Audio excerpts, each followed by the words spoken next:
Welcome to Women in the Arts, the podcast that shines a light about those great women who participate on changing the world through culture.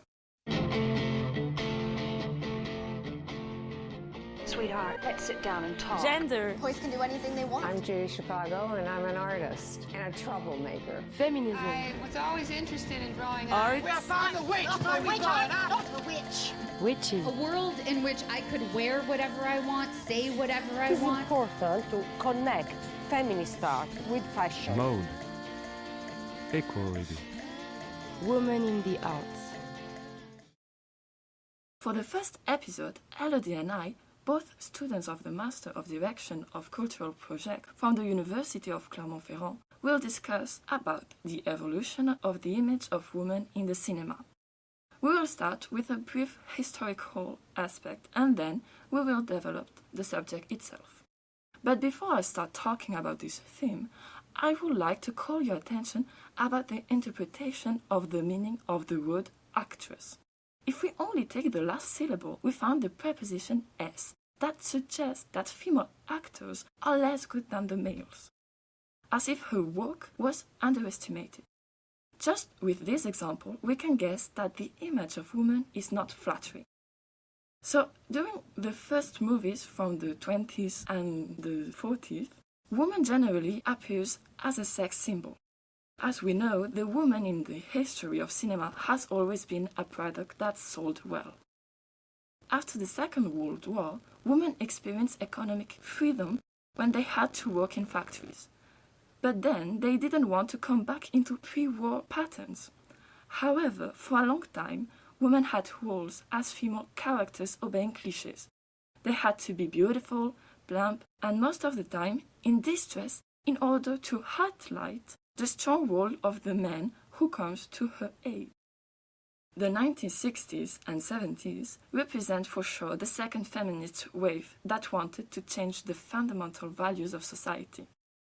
The sexual liberation of women could be a big step to destruct the clichés, but it didn't really work. In fact, the industry of movie undermined the movement by using sexual freedom as an excuse to further objectify women's bodies and ignore the true issue. By chance, not all the fight for women's rights was for nothing. For example, in 1966, Betty Friedman founded the National Organization for Women in America. But if we look properly about the sector of movies, the essay about the male gaze wrote in 1975 by Laura Mulvey, feminist activist and filmmaker, did a really huge impact. This work contributed to change the minds and underline the fact that women are always sexualized. If we had to talk about nowadays, we can surely say that there is a true evolution. Even if some films retain this seductive side of women, they are not longer seen as crazy or tempting. If previously women depended on their charm to conquer men, at the end of the 20th century, they no longer need it, since they can even do without men. We show strong women who know how to fight and defend themselves without the help of anyone. And now I hand over to Elodie. Thank you, Laura. The most famous trope when we talk about transformation of women's bodies in movie is the ugly duckling. This is when a character, female character obviously, is presented as unattractive, often with the same kind of features, bushy hair, glasses, no makeup, simple clothes, just to be revealed after a makeover and a quick relooking to be absolutely beautiful. Picture Anne Hathaway in Princess Diary, Sandra Bullock in Miss Congeniality, or Rachel Lee Cook in She's All That, the oldest example being Cinderella herself. You could argue that the ugly duckling trope is meant to say that you should not judge someone by their exterior, because they are beautiful on the inside. But let's be honest. First of all these women are conventionally attractive. Secondly, it tells a lot about beauty standards, since it's always the same features that are seen as unattractive or attractive. And finally, the main love interest only realizes that this woman is the girl of his dreams once he sees how beautiful she can be. It's only when she's attractive enough that she gets the right to kiss him and end up with him. You can be as beautiful as you want on the inside, it doesn't matter. The ugly duckling shows women what is acceptable for them to look like. Another more insidious problem is when this trope shows characters' development. Sure, cinema is a visual medium and therefore characters' arc is to be shown visually, But knowing this doesn't really help finding it less problematic. In The Breakfast Club, Ali Sheedy plays the basket case, a weird, antisocial girl dressed all in black whose hair hides her face. At the end of the movie, she has made friends, opened up about herself, and by the same occasion gets a makeover when her clothes become pink and her face is freed by her hairband. That's when the jock decides that she's beautiful enough to be interested in her. We can know that physical appearance generally changes for the characters to be more attractive. When it's not the case, well, you're Mila Kunis in Oh, the Great and the Powerful, and we all know what happened to the Wicked Witch of the West. Today this trope is less and less often used, and there is even movies that go against it. Let's compare Miss Congeniality to Dumpling. The first was made in 2000 and has Sandra Bullock playing the Ugly Duckling police officer who has to participate in a beauty pageant undercover. She gets a full makeover in the beginning of the movie where her male colleagues get to stare at her in disbelief.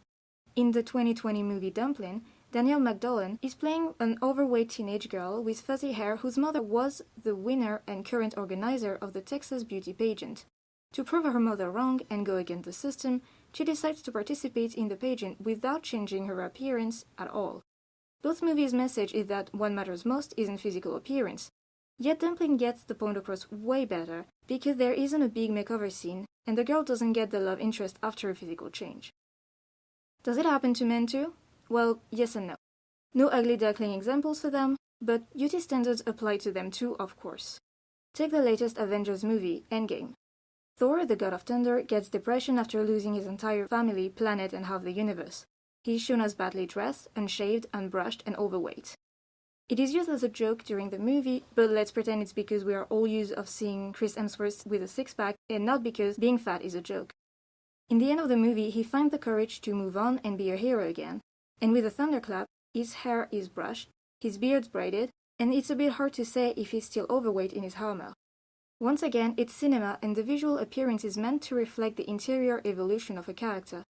But there is always a right and wrong way to do it. Also, in the same movie, Black Widow, played by Scarlett Johansson, also has depression and trauma, but the only physical sign of her not caring about herself anymore is that she didn't cut her hair in 5 years. She stays beautiful. What do you think, Laura? Well, there is a lot to say about how cinema chose to present women. The fact that cinema is a visual art isn't exactly an excuse. As Edward Morin said, I quote, "Cinema offers us not only a reflection of the world, but also of the human spirit." End of quote. It appears to reveal our individual aspirations, but perhaps even more our morals. How women are represented in movies isn't just a Hollywood problem, but shows the problem our society has with women and how they look. Let's imagine equality through cultures together. Thank you for listening.